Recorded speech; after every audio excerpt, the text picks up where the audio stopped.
Hello everyone, and today I'm going to show you the best performance settings in Delta Force. So just go to the settings and go to the graphics, and as you can see, this is my settings.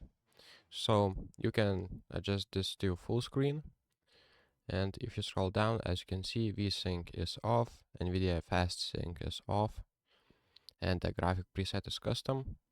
So texture filtering is on medium, everything is low.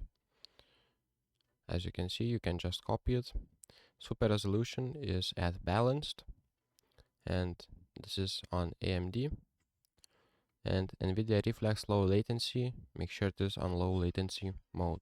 So that's the best settings I use in Delta Force for performance and FPS. So thank you guys, and see you in the next one.